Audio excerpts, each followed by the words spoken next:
Hello everyone and welcome back to my YouTube channel. I hope you guys are having a wonderful day. Before we start, please hit the subscribe button and give this video a thumbs up. At Brooke's place, Carter listens as Hope tells Liam she doesn't want to spend any further time piecemeal. Our future is together. She cries, I love you. I'll always love you. They embrace as she sobs. At the door, Carter snoots in pain and gashes over. In Forrester's design office, Daphne flashes to advising Carter to cover his heart against Hope breaking it again. Brooke walks by and says she'd like to talk to her about Hope and Carter. She warns that they still love each other and nothing or no bone should get in the way of that. Daphne smirks. At the Precipice house, Taylor tells Steffy that they will deal with Liam's impending death as a family. Finn reiterates that his woman isn't alone in this. Steffy stresses that Liam needs to be girdled by people who love him. He needs to tell his favored bones. Finn thinks he just needs further time. Steffy wonders what if he doesn't have time. Steffy asks if she thinks she did the right thing telling Hope. Taylor understands the need for sequestration, but Hope demanded to know. Finn backs this up too. Steffy thanks her mama for her support. They've to admire Liam's wishes other than Hope, no bone differently can know. Finn reveals he's had cases who decided to die alone. The families were devastated and felt wronged and betrayed. Liam might be wrong, but he isn't alone. He has Steffy and Hope to help him face what's coming. Steffy's sensations that she and Liam had so numerous UPS and Campo, but they were eventually musketeers and were co-parenting. It's not fair. Taylor says Liam is loved by a lot of people and has 2 beautiful daughters. Steffy says, who'll grow up without their father? She's still sad and angry. Liam doesn't earn any of this. He needs to grow old with them and find love. None of that will be because he's dying. At Brooke's place, Hope asks Liam if he wishes Steffy hadn't told her. He says no, he just wishes they'd had further time before she looked at him else. Hope wants to cherish the time as much as possible knowing it might be limited. Liam muses that people don't have as important time as they suppose they do. They've to make the utmost of it. He wants Hope to be happy and have someone to grow old with. Someone who can give her everything he couldn't. Form your relationship with Carter. However, happiness will follow if you forgive him. Hope wants Liam to concentrate on himself. He teases that would drive him insane. He's alarmed, but when he thinks about others and their happiness, it helps. It gives him peace. Hope tells him he's inconceivable. Liam regrets hurting her the way that he did. Hope says it's in the history.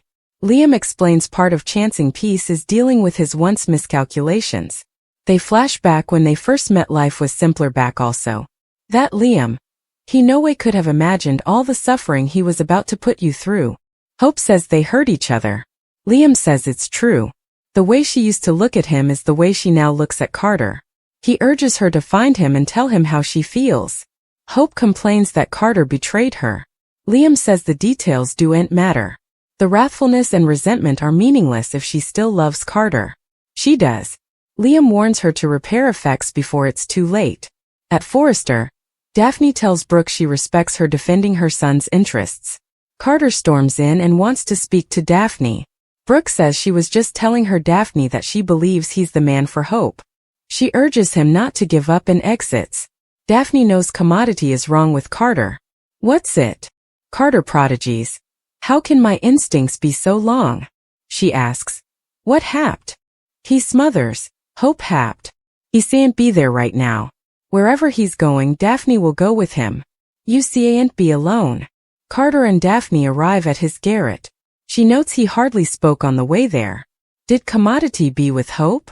Carter says every relationship he's had has ended terribly. He's the common denominator. She argues he's a good man who hasn't set up the right person yet. The miscalculations he's made don't define who he is. Carter appreciates how important she cares about him. He just allowed Hope watch too. He was sure there was a light at the end of the lair. Daphne asks, you don't feel that way presently? Carter flashes to what he eavesdropped her saying to Liam. Daphne hates seeing him in pain. She was hysterical. Hope would break his heart again. She has a history of going from man to man. Daphne wouldn't be surprised if she goes back to Liam, the father of her child. Carter nearly blew up his entire life for Hope. He went to war with his stylish friend for her, and she just tossed him away like he's nothing. You were right, Daphne. You were right, Echan. At Brooks' place, Liam tells Hope that Carter loves and cherishes her, but that's not all. You're the only woman for him. At Carter's garret, Daphne tells him she's there for him. Now and always. Carter Walton will face his worst agony while Steffy Forrester is torn. Liam Spencer will also make a plea to Hope Logan, so there'll be a lot passing on the CBS cleaner. Liam and Bill Spencer as they fix their broken bond.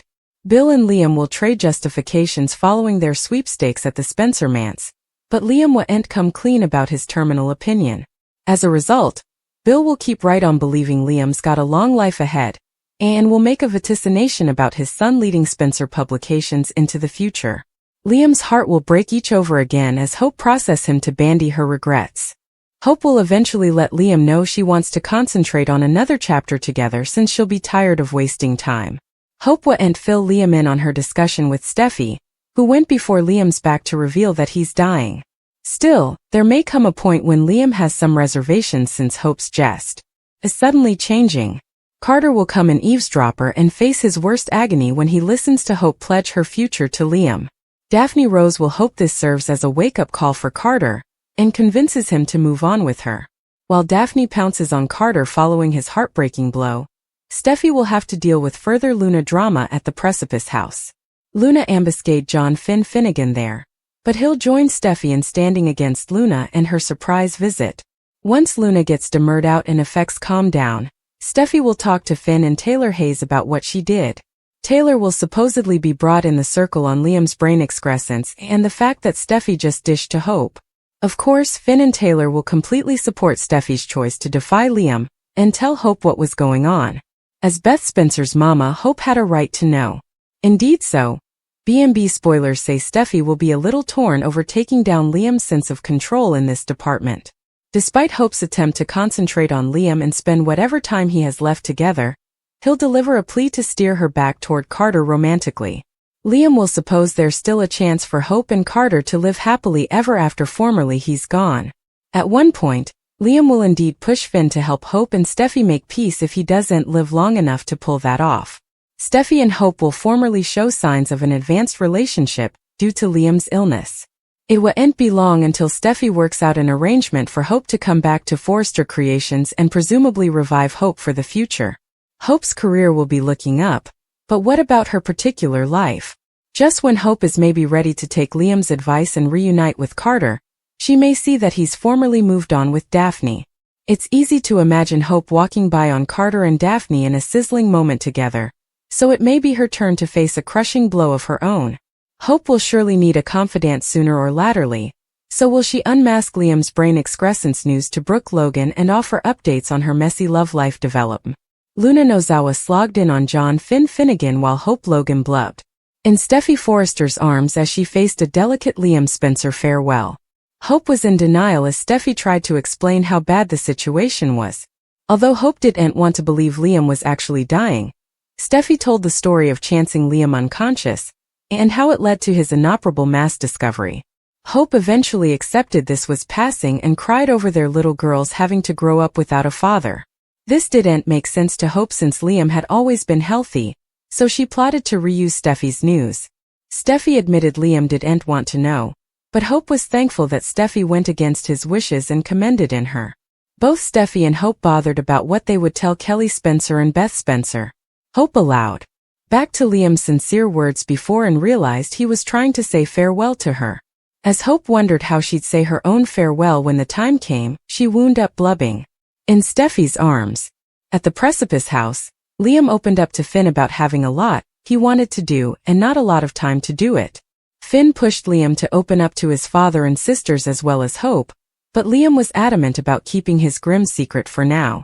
At Il Giardino, Luna showed up and learned Deacon Sharp wasn't there, so that gave her a chance to visit with Sheila Sharp. After Luna complained about everyone differently shuffling her except for Sheila, she criticized Steffy for Finn not returning her textbooks. Luna eventually decided she wouldn't stand for this, so she blazoned that she was going to see her pater. Once Luna took off, Liam made his way to Il Giardino and texted Bill Spencer to see if he'd meet him there. Bill replied that he'd love to and let Liam know he was on his way.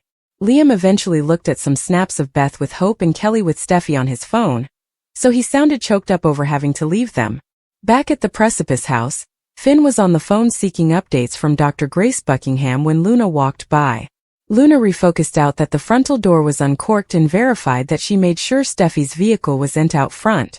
Since Finn hadn't been responding to Luna's textbooks, she mentioned that and talked about how much she missed her pater. Luna made a vaticination about Finn being a great Joe who would turn his reverse on his own sprat, but Finn sounded rattled over her surprise visit.